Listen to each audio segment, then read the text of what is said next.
Whether you call it an ice cream, an icy pole, ice lolly, a fudgsicle, a popsicle, whatever you call it, wherever you are in the world, we have a delicious little recipe for you today.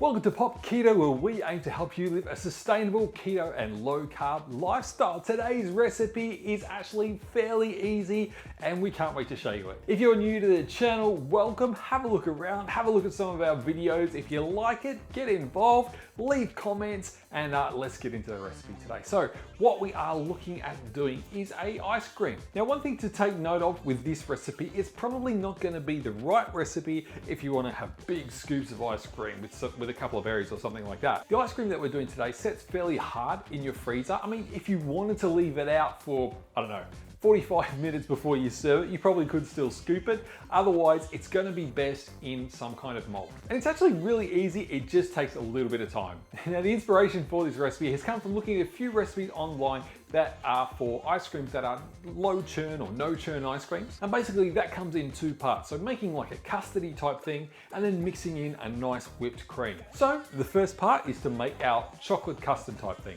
Now today we are putting the ingredients straight into our little pot here when we're making this chocolate custard. And I've already pre-weighed a lot of them, so that's gonna take one step out of it. But if you're doing this at home, you probably wanna take a pot just like I have here, put it on a scale, and you can just dump it straight into the pot there. Our first ingredient is a can of coconut cream or coconut milk, whichever you get it called wherever you are. Now, stores often had a low-fat version of the coconut. We want the full fat, we're on keto. Now, we are making a chocolate version of this recipe today, so we're obviously gonna throw in some cocoa. This is 60 grams of cocoa that we're gonna put in there. Make sure that you're getting one with no added sugar or sweeteners. Just straight cocoa is fine. All right, next ingredient is some sweetener. Now, I am using xylitol today. You can use erythritol, but there's a couple of things to keep in mind with that. Erythritol likes to form crystals as it's cooling, so you may need to keep agitating that until it gets down to room temperature. Also, if you're using erythritol, you might want to put a bit more in to bring that sweetness up. So this is 150 grams of xylitol. Now, something about xylitol that you might need to know, you might not know. You might know xylitol can be harmful to dogs. So this is something that we've had to take into account as we've had Hugo come into our lives, and we've introduced him on a video a couple of weeks ago. But yeah, keep away from pets. A bit of pink Himalayan salt is what we're adding next, and I'm just adding 1/8 of a teaspoon into the mix here. It's not much, but it's just enough to give it a bit of a niceness to it. The last ingredient on this first part of the recipe is xanthan gum. Now, if you haven't used xanthan gum before, welcome to the world of keto cooking. Xanthan is something that we use to thicken things. It's actually a gelling type agent. If you use too much xanthan in your recipe, it will turn a bit gluggy. Now, the amount of xanthan that we're using in the amount of volume of this recipe is just on the borderline where it gets difficult to measure. It's too light for any of our kitchen scales to measure accurately. The closest I've got is a 1/4 teaspoon, but if you densely pack the 1/4 teaspoon, it's gonna become too much. So generally what I do just a bit less than a 1/4 teaspoon. I wish I could give you a more accurate number than that, but really I just square it off and then I just tip a little bit out. So it looks a bit like that. Again, I can't measure it any better than that, but that much xanthan. In the recipe, we'll probably say a 1/4 teaspoon. And then we're gonna heat it up. So we just wanna heat this up to the point where the xylitol dissolves into the coconut mixture, and you'll find it won't even need to get to a simmer to do that. Look at how smooth and glossy that looks so far. We'll let that go a little bit further. So just gently letting that warm up. Looks so nice and glossy. Look at that, beautiful. All right, so in pushing on the bottom, I'm not feeling any crystals or crunchy bits from either the xylitol or the salt that's in there. So I think we're about done.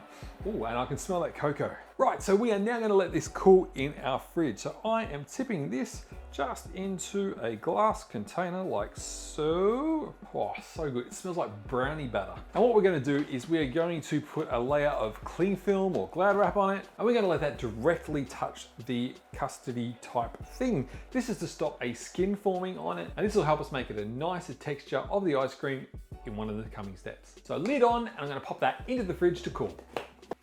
And here's one I prepared earlier. So I'll take this wrapper off. So what we've got here is a nice solid custard situation, which tastes great. Now you can leave this, it only takes a few hours to cool down. You don't need it to freeze or anything like that at this stage. You can prepare it the day before, whatever works for you. You just need it to chill. And there's only 2 more ingredients left. So the next one, we are using 600 mils of double cream. I'm gonna pop this whole thing in there. Now where we can, we like to try and use whole containers of an ingredient. So a whole container of the cream, whole container of the coconut milk. I often don't know what to do with little bits of leftover cream or that sort of thing. If you've got a recipe that requires 3/4 of a container, what do you do for the last quarter? So we try to do that with our recipes. Now the other ingredient in here is some vanilla. Now as always, when we talk vanilla, we ask you to avoid using a sugar syrup based vanilla. Most of them are either based on sugar or an alcohol. This here is an alcohol based one, and we're using 2 tablespoons of vanilla. So that's about 30 mils, so I'm just gonna put this whole thing in there. And we are gonna beat this to firm peaks. Now we're going to add in our chocolate custard. I just break it up into little scoops and put it in there like this.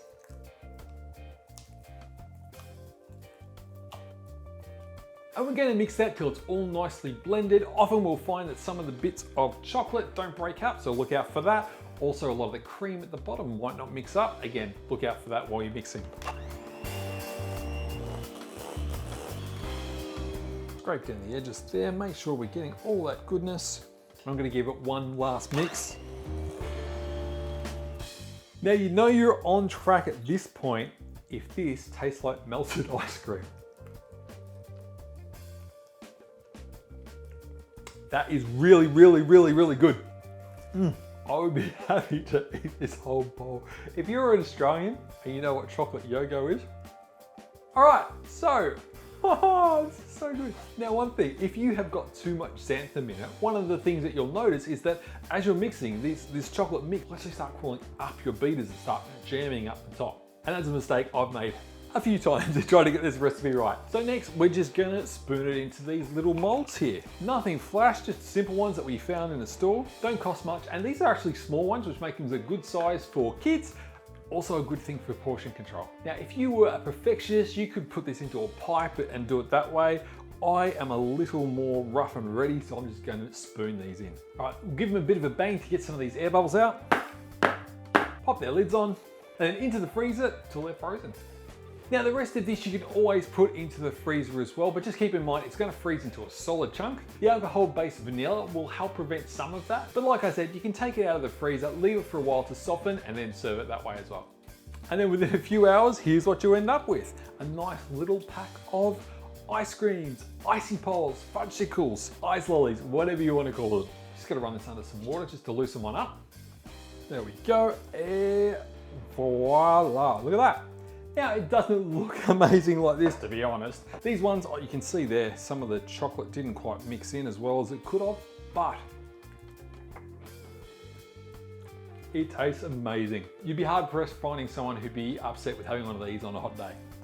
It's chocolatey, it's creamy, it's sweet enough without being too sweet. And what you'll find is actually the xanthan actually helps keep it in shape as well. So it's less likely to drip on kids' hands or adults' hands, but that is so good. So we hope you enjoy that, guys. This is a really, really good summer recipe, guys. You saw it was, what, 7 ingredients, and it didn't take much to put together. Just be careful on the xanthan part and you'll go fine. So we hope you've enjoyed this video. Hey, if you have, why not click like for us? If you want to see some of the other type of videos we do, have a look over there. Stay happy, stay healthy, and we'll see you next time. Bye.